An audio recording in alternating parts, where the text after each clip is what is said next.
പുതിയൊരു വീഡിയോയിലേക്ക് എല്ലാവർക്കും സ്വാഗതം. കഴിഞ്ഞ ക്ലാസ്സിൽ നമ്മൾ കളർ റീപ്ലേസ്മെന്റ് ടൂൾ വരെയാണ് നോക്കിയിട്ടുണ്ടായിരുന്നത്. ഇന്ന് നമ്മൾ പഠിക്കാൻ വേണ്ടി പോകുന്നത് ക്ലോൺ സ്റ്റാമ്പ് ടൂളാണ്. റീടച്ചിങ് ടൂളിൽ വരുന്ന അടുത്തൊരു ടൂളാണ് ക്ലോൺ സ്റ്റാമ്പ് ടൂൾ.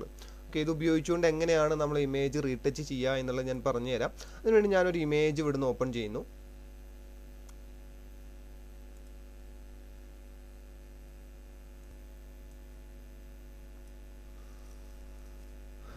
ഓക്കെ, ഒരു ഇമേജ് ഞാൻ ഓപ്പൺ ചെയ്തിട്ടുണ്ട്. അതുപോലെ നമ്മളൊരു ക്യാമറയിലോ ഒക്കെ എടുത്തൊരു ഇമേജിനെ നമ്മൾ ആദ്യം കൊണ്ടുവന്നിട്ട് ചെയ്യേണ്ട പ്രോസസ്സ് എന്ന് പറയുന്നത് പാച്ച് ടൂൾ ഉപയോഗിച്ചിട്ട് ഇതിൻ്റെ പിമ്പിൾസ് കളയുക എന്നുള്ളതാണ്. പാച്ച് ടൂൾ ഉപയോഗിച്ച് അതിൻ്റെ പിമ്പിൾസ് ഒക്കെ കളഞ്ഞു. ഇതുപോലുള്ള പിമ്പിൾസും കാര്യങ്ങളൊക്കെ നമ്മൾ കളയുക.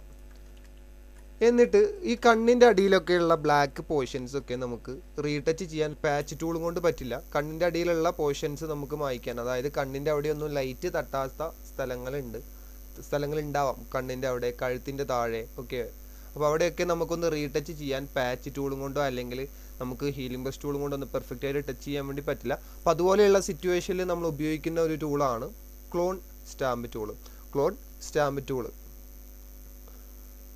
ഓക്കെ, അപ്പോൾ ഈ ക്ലോൺ സ്റ്റാമ്പ് ടൂൾ എടുത്തു. ഞാൻ ഇവിടുന്ന് റീടച്ച് ഓൾട്ട് പ്രസ് ചെയ്ത് കോപ്പി എടുത്തിട്ട് വേണം നമുക്ക് എവിടെയാണോ ബ്ലാക്ക് പോർഷൻസ് ഉള്ളത് അവിടെ വായിച്ചു കൊടുക്കാൻ വേണ്ടിയിട്ട്. ഞാൻ ഓൾട്ട് പ്രസ് ചെയ്തു, കോപ്പി എടുത്ത് ഇവിടെ വെക്കുന്ന സമയത്ത് ഇതിൻ്റെ അതേ പോർഷൻ തന്നെയാണ് ഇപ്പുറത്തേക്ക് എന്താവുന്നത്, ഫില്ലാവുന്നത്. അപ്പോൾ ഇവിടുത്തെ പോർഷൻ എടുത്ത് എനിക്ക് ഇവിടേക്ക് എന്ത് ചെയ്യാൻ പറ്റും, വെച്ച് കൊടുക്കാൻ വേണ്ടിയിട്ട് പറ്റും. അതുപോലെ പിമ്പിൾസ് ഒന്നും മായ്ക്കാൻ നമ്മൾ ഈ ഒരു ക്ലോൺ സ്റ്റാമ്പ് ടൂൾ അധികം ഉപയോഗിക്കാറൊന്നുമില്ല. ബ്ലാക്ക് പോർഷൻസ്, ഈ ബ്ലാക്ക് ലൈറ്റ് വരാത്ത ഏരിയാസിൽ മാത്രം മായ്ക്കാൻ വേണ്ടിയിട്ടാണ് നമ്മളധികം ക്ലോൺ സ്റ്റാമ്പ് ടൂൾ ഉപയോഗിക്കുന്നത്. ബ്ലാക്ക് പോർഷൻസ് ഒക്കെ നമുക്കൊന്ന് ടച്ച് ചെയ്യണമെങ്കിൽ നമ്മൾ ആദ്യം ചെയ്യേണ്ടത് ഒപ്പാസിറ്റി ഫ്ലോ. കഴിഞ്ഞ ക്ലാസ്സിൽ നമ്മൾ ബ്രഷ് ടൂളൊക്കെ പഠിച്ചതുപോലെ ഒപ്പാസിറ്റി ഫ്ലോ എന്ന് പറയുന്ന ഒരു ഓപ്ഷൻ ഇതിനുണ്ട്. ഇതിൽ ഒപ്പാസിറ്റി നമ്മൾ കുറച്ച് ഇടുക, ഫ്ലോ എന്ന് പറയുന്ന ഓപ്ഷനും നമ്മൾ എന്ത് ചെയ്യുക, കുറച്ച് ഇടുക. എന്നിട്ട് ഇവിടെ ബ്രഷസിലേക്ക് വന്നു കഴിഞ്ഞിട്ടുണ്ടെങ്കിൽ എഡ്ജ് സ്മൂത്തായി കിടക്കുന്ന ബ്രഷ് എടുക്കുക. കാരണം എന്തുകൊണ്ടാണെന്ന് വെച്ച് കഴിഞ്ഞാൽ എഡ്ജ് സ്മൂത്ത് ആവാത്ത ബ്രഷ് എടുത്ത് നമ്മൾ ചെയ്യുമ്പോൾ ബ്രഷിൻ്റെ അടയാളം നമ്മളെ വർക്കിൽ വരും.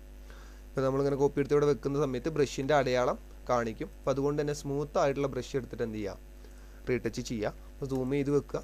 ദെൻ എവിടെയാണോ ലൈറ്റ് പോർഷൻ ഉള്ളത് അതെടുത്ത് ജസ്റ്റ് ഒരു ടച്ച് അവിടെ എടുക്കുക, ജസ്റ്റ് ഒരു ടച്ച് ചെയ്യുക. അപ്പോൾ ആ ഒരു ലൈറ്റ് ഇപ്പുറത്തേക്ക് വന്നോളും. ജസ്റ്റ് ഒരു ടച്ചാണ് ചെയ്യാൻ പാടുള്ളൂ, വലിയ ഓവറായിട്ട് ഇടരുത്. ഓവറായിട്ട് ഇട്ട് കഴിഞ്ഞിട്ടുണ്ടെങ്കിൽ ഇവിടെയുള്ള പോർഷൻസൊക്കെ കുറേ ഇങ്ങോട്ടേക്കൊക്കെ സ്പ്രെഡ് ആവും. അപ്പോൾ അതുകൊണ്ട് ജസ്റ്റ് ഒരു ടച്ച് ചെയ്യുക.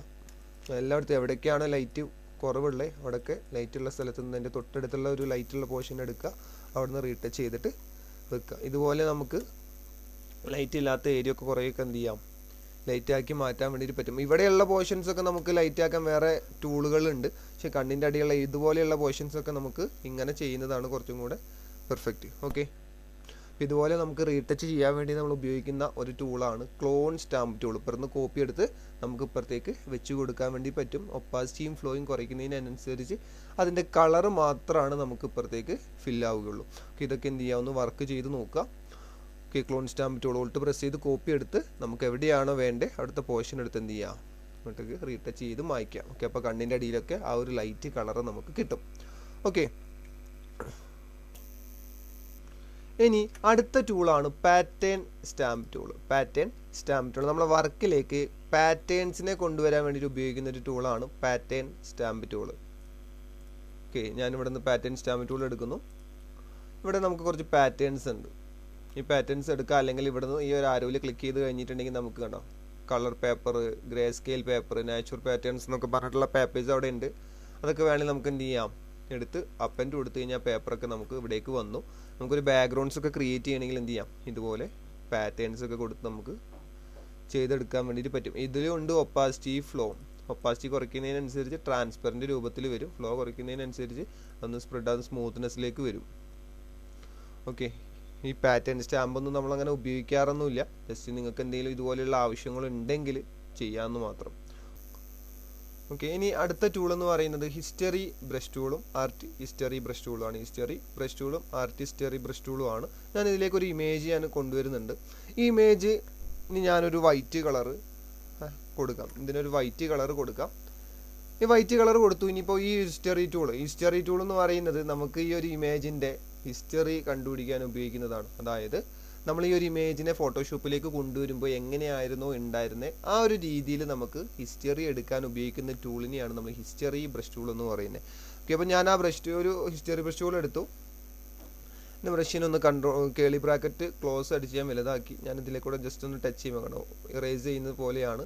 ഇറേസ് ചെയ്ത് കഴിഞ്ഞിട്ടുണ്ടെങ്കിൽ നമ്മൾ ആ ഹിസ്റ്ററി തന്നെ എന്താവുന്നുണ്ട് ഇതിലേക്ക് വരുന്നുണ്ട്. ഇങ്ങനെ ഹിസ്റ്ററിനെ കണ്ടുപിടിക്കാൻ ഉപയോഗിക്കുന്ന ടൂളാണ് ഹിസ്റ്ററി ബ്രഷ് ടൂൾ എന്ന് പറയുന്നത്.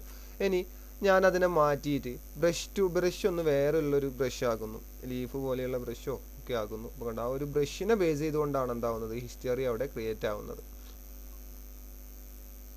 ഇതുപോലെയുള്ള ലീഫ് സ്റ്റാറോ അല്ലെങ്കിൽ ഒക്കെ എടുക്കാം.